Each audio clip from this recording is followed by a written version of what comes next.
Չեմ կարծում, որ զարմանալի բան կատարվեց,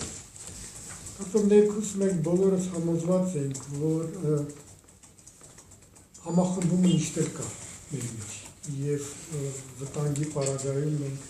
կարողանում ենք մի կողմ դնել բոլոր տարաձայնությունները և մի բռունցքի պես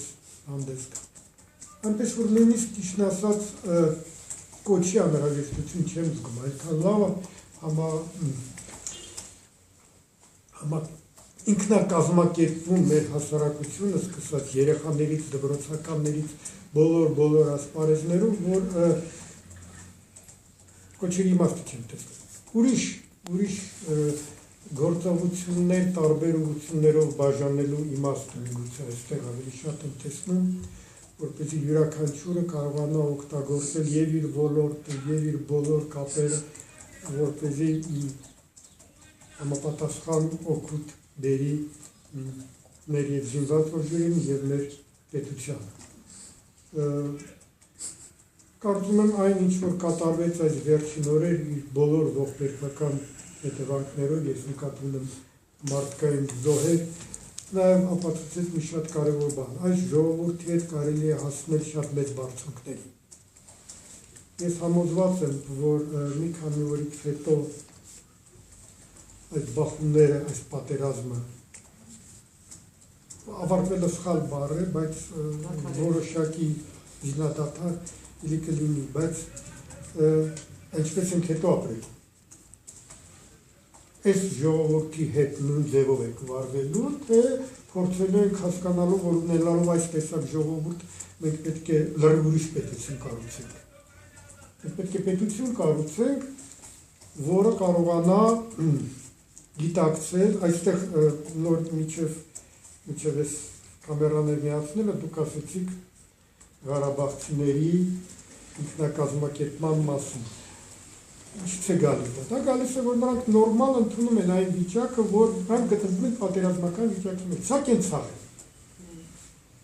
Ոչ դժգոհել է պետք, ոչ ուրախանալ է պետք է կարողանալ այս վիճակում ապրել, պաշտպանված լինել,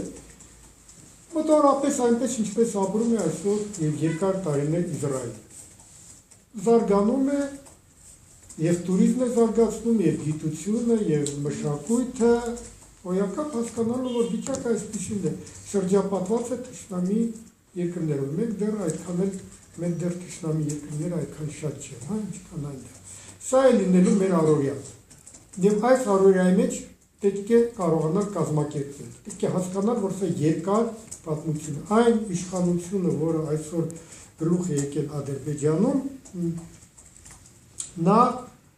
փոխզիջումների չի գնում, միանշանակ։ Նա ավելի պատրաստ է սեփական քաղաքացիներին զոհաբերել, նույնիսկ դառնալ որոշակի ուժային կենտրոնների ձեռքին խաղալիք, քան նստել դեմ առ դեմ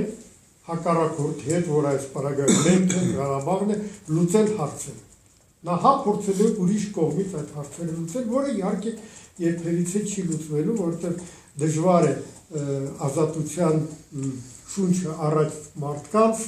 համոզել, որ դուք կարող եք հիմա վերադառնալ նախկին ձեր կարգավիճակի։ Չի լինելու դա։ Ուրեմն մենք էլ պետք է համակերպենք, որ երկար ժամանակ լինելու է այս վիճակը։ Ոչ պետք է չափ ուրախանալ, ոչ տխրել, սա է իրավիճակը։ Այս իրավիճակում պետք է կարողանալ կազմակերպվել և ապրել և ստեղծել ցիվիլ ուժեղ, կազմակերպված պետություն,